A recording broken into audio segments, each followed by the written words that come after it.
Unit 27 study skills, lesson 1 studying effectively.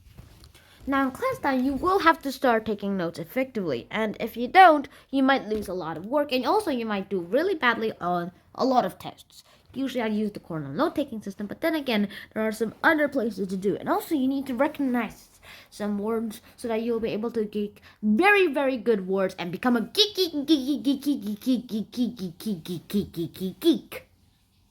Geek. Okay, I'm really, really weird right then. Other weird things I've done. Do you want to play hide and seek? I'm coming for you. And in every note-taking system, you should always do these. Let me just get my cursor here. First of all, you should always identify the main idea. You should always identify the main idea because it's really important. You always have to indent it, supporting information underneath it. Indent all that, like this. Study of the formations and movement of plates. And then go into plates and do a lot of other things. And then you have to write down information really quickly. You have to write like rabbit speed fast. You have to use phrases, symbols, and sometimes even abbreviations, like symbols like there, and abbreviations. Yeah. And sometimes some people try to work quickly, so they use cursive, which is kind of easy. And also they usually write down each key term and its definition too. And now here are some tips to plotting your study time. First of all, you should study at the same time and place at each day. Doing so actually will make your habit and your mind to be stronger, and also it will make you be prepared when the time comes. 2. When you update your list of assignments and due dates weekly, this will help you stay aware of what you need to accomplish. 3. You have to break down long assignments into stages, and many assignments include researching, reading, and writing stages. 4. You have to estimate the amount of time each stage of each assignment will require. And 5.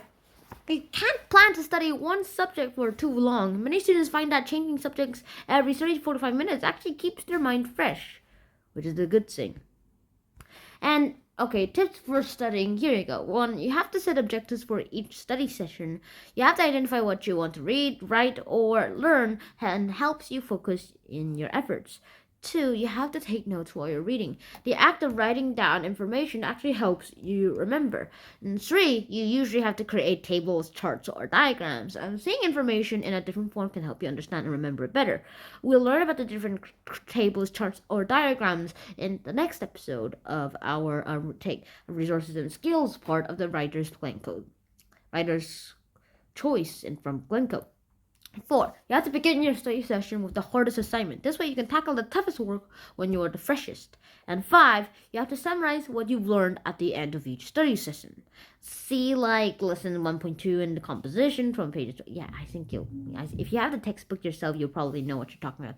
And for information on keeping a learning log, you should actually do that too.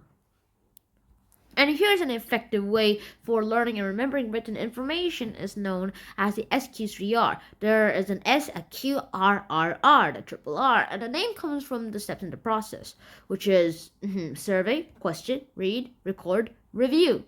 And applying this method can actually help you remember what you read. And look at the chart below to actually find out how to use this method in your studying. So let's start with survey. In survey, you have to preview the material by skimming. You can read headings, highlight the terms, and the first sentence of each paragraph. Look at all the pictures and the graphs, and you'll probably see what it means. Question. You have to ask questions about the material. Your questions might begin with the 5 W's and 1 H, or aka who, what, when, where, why, and how.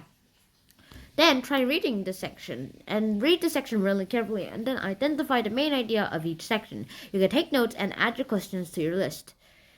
And then number 5 is record. You have to write answers to the questions without looking at the text. And actually make brief notes about the additional main ideas or facts.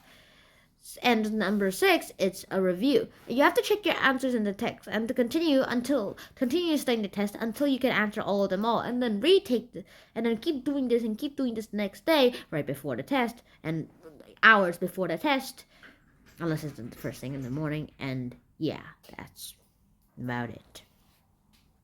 For some reason, people can easily remember mnemonics really easily. Like, let's say you want to memorize the order of classification of living things, and that is kingdom, phylum, class, order, family, genus, and species. You could actually use this mnemonic device. King Philip came over from Germany Saturday. That's actually pretty good. King for kingdom, Philip for phylum, came for class, over for order, and so on. Now, let's say that you want to remember that the person who runs the school is a principal, not a principal, which is a rule in science or other subjects. You could try the mnemonic principal. A principal is a pal. All you have to do is remember the spelling. Yeah, that should do. And that's it. I hope you guys enjoyed today's episode, and I'll see you guys in my next episode.